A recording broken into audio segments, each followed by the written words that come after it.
Assalamualaikum warahmatullahi wabarakatuh. Halo teman-teman, Kami dari mahasiswa semester 3 Sri.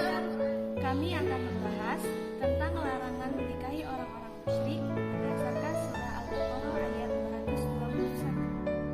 221. أعوذ بالله من الشيطان الرجيم بسم الله الرحمن الرحيم ولا تنكحوا المشركات حتى يؤمنوا ولأمة مؤمنة خير من مشركة ولو أعجبتكم ولا تنكحوا المشركين حتى يؤمنوا ولعبد مؤمن خير من مشرك ولو أعجبكم أولئك يدعون إلى النار والله يدعو إلى الجنة والمغفرة بإذنه ويبين آياته للناس لعلهم يتذكرون.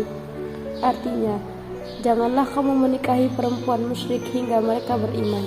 Sungguh, hamba sahaya perempuan yang beriman lebih baik daripada perempuan musyrik, meskipun dia menarik hatimu. Janganlah kamu menikahkan laki-laki musyrik dengan perempuan yang beriman hingga mereka beriman. Sungguh, hamba sahaya laki-laki yang beriman lebih baik daripada laki-laki musyrik, meskipun dia menarik hatimu. Mereka mengajak ke neraka, sedangkan Allah mengajak ke surga dan ampunan dengan izinnya. Allah menerangkan ayat-ayatnya kepada manusia agar mereka mengambil pelajaran. Quran Surah Al-Baqarah ayat 221. Seputar surah Al-Baqarah ayat 221. Menikah merupakan salah satu sunnah Rasulullah SAW, yang mana kita sebagai umatnya harus mengikuti apa yang disunahkan. Selain sebagai sunnah, menikah juga sebagai penyempurna iman seorang muslim. Dan sebagai muslim yang hidup dengan syariat Allah, tentu menikah pun memiliki syariatnya tersendiri. Salah satu syarat menikah yang Allah sebutkan dalam firman-Nya dalam surah Al-Baqarah ayat 221 adalah seorang muslim dilarang menikah dengan laki-laki atau perempuan musyrik walau mereka menarik hati, sebab sebagaimana sudah kita ketahui, menikah dengan berbeda agama memiliki mudarat yang cukup banyak dan orang-orang musyrik juga termasuk musuh bagi orang muslim. Jadi, mana mungkin seorang akan menikahi musuhnya sendiri. Dalam makalah ini akan dibahas tentang larangan menikahi orang musyrik berdasarkan firman Allah Al-Quran Surah Al-Baqarah ayat 221 yang meliputi tafsir tentang larangan menikahi orang musyrik. Makna mufradat surah Al-Baqarah ayat 221. Di sini ada dua mufradat yang akan diterangkan. Pertama, yang dimaksud dengan tankihul musyrikat adalah janganlah kamu menikah dengan orang-orang kafir dan musyrik yang mana mereka itu menyembah berhala dan tidak memiliki agama samawi seperti orang musyrik. Dan dikatakan juga perempuan musyrik termasuk juga pada ahli kitab, karena ahli kitab adalah musyrik.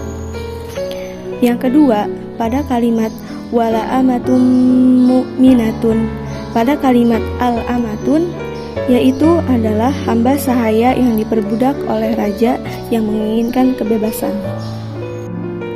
Makna global.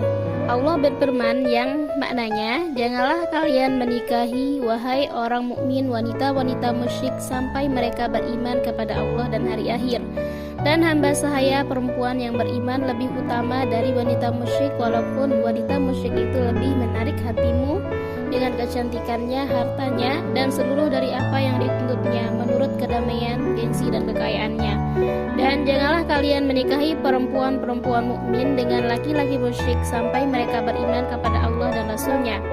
Dan sesungguhnya apabila kamu menikahi mereka, wanita mukmin, kepada hamba sahaya laki-laki yang mukmin, lebih baik daripada menikahi mereka kepada laki-laki musyrik, walau mereka menarik hati dari segi kekayaan, keturunan, dan kemuliaan.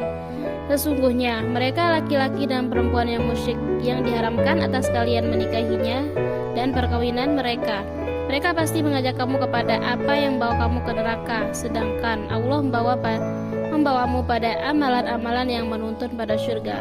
Allah juga menyajikan argumen dan dalil-dalil bagi orang-orang untuk mengingat dan membedakan antara yang baik dan yang jahat, yang buruk dan yang baik. Sebab turun ayat. Adapun sebab turun tersebut diceritakan dalam dua riwayat masyhur yang sering dikutip ulama tafsir dalam kitabnya. Salah satunya yaitu riwayat Ibnu Abbas radhiyallahu an yang menceritakan sebagai berikut. Salah seorang sahabat Nabi bernama Abdullah bin Rawahah mempunyai budak perempuan hitam.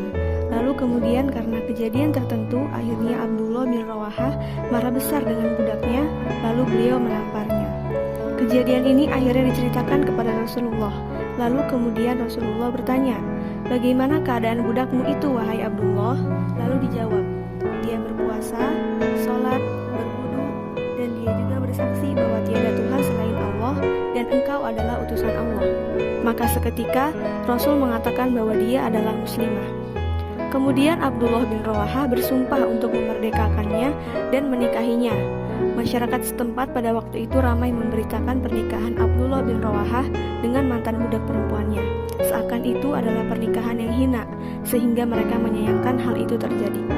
Ramainya pemberitaan negatif ini disebabkan karena pada waktu yang bersamaan adanya fenomena yang tengah ramai di masyarakat Arab, di mana mereka senang menikahi perempuan musyrik karena biasanya mereka mempunyai jabatan bagus atau berpangkat. Dan kejadian seperti ini, maka turunlah Quran Surah Al-Baqarah ayat 221 sebagai jawaban bahwa apa yang dilakukan Abdullah bin Rawahah bukan sebuah hal yang buruk. Kesimpulan, pertama, haram menikahi perempuan musyrikah penyembah berhala yang tidak memiliki kitab samawi. Kedua, haram menikahi laki-laki kafir atau penyembah berhala dan ahli kitab dengan perempuan-perempuan muslimah. Ketiga, yang membedakan di antara manusia dalam penelitian Allah adalah amal kebaikan. Maka seorang perempuan hamba sahaya yang mukminah lebih mulia daripada perempuan merdeka yang musyrikah. Keempat, laki-laki muslim boleh menikahi perempuan ahli kitab atau Yahudi atau Nasrani. Sekian dari kami. Terima kasih atas